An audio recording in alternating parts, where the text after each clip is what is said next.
Hey guys, this is Horner, and these are the multiple choice questions for waves and sound. I want to take you through the first one. First one says here that you have a 6 meter long string. It's fixed at one end. So here's the fixed end, and then here there's a wave generator, and it's producing a third harmonic standing wave. So you'll notice that I've already drawn the third harmonic end. Third harmonic basically just means that you have 3 nodes. The student wishes to make it so that they can pinch the string and create a second harmonic. So to do that, they only want 2 nodes.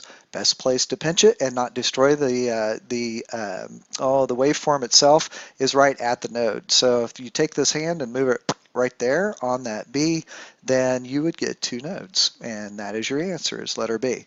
Number 2 says a pipe filled with a movable piston is below a tuning fork with a vibrating frequency of F.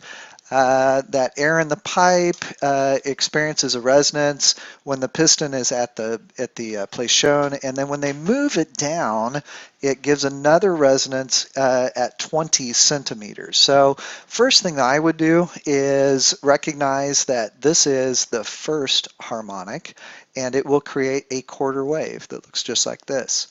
When you move this down, it will create an additional half wave like this. So in between the two, this is what you're going to see. Because of that, this 20 centimeters represents 1/2 of a wave. Okay, so 20 centimeters, you get about a half of a wave. 1/2 a wave is 20 centimeters, so a full wave would be 40 centimeters, and that's the answer that you see here. In the next one, this is M3. Student performs experiment and they get these beat patterns. So notice that there's 2 beats here. In order to really understand what's going on, all we have to do is just say there are 2 beats divided by 0.4 seconds. And when you do that, you'll get plus or minus 5 hertz. So if you take the number of beats divided by the time that you see for those 2 beats to occur, that tells you the range of frequency in between the two. So one tuning fork has a frequency of 150. The other one is either going to be 155, so 150 plus 5 is 155, or 150 minus 5, which is 145, and that's your answer that you see here. Number 4 is a little bit more difficult problem. This one says a cord carries a traveling transverse wave with a bead fixed at this position. So the bead can only move up and down. That's all that bead can do. The graph on the left, well, really they mean on the top, depicts the wave at the bead time 0. The graph on the right, which is actually the graph on the bottom, they just didn't format this correctly, is the bead as a function of time.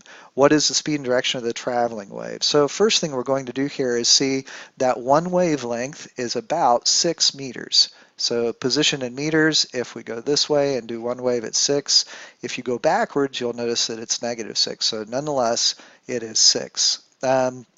One wavelength is 6, and the time it takes for that wavelength to go by is 3 seconds. So we just say 6 meters divided by 3 seconds gives us 2 meters per second. So we know we can't answer C or D. Question is, which direction is it going in? In order to see the direction, notice that this one moves down first. If it moves down first and then moves up, the only direction that this bead can go is up, which means it has to be going to the right, which is positive. For the next question, which is number 5, this one says you have 2 strings. One is going twice the speed of the other one, and it's got a greater tension. The very light beads are sitting at A and at B, and all they do is they either don't move or move up and down. So they don't move if they're at a node, and then they move up and down a whole bunch if they're at an antinode. So this bead right here would actually move up and down a bunch. Which of the following pairs of graphs shows the beads YA and YB, that is the heights of the bead, A and B is a function of time. So we said this one's just going to sit here. These are moving up and down very quickly. This just sits. This one is moving up and down very quickly in the middle. So we want to find a graph where B is moving and A is not. The only graph where B is moving and A is not is this one. So that is letter C. and that's number 5.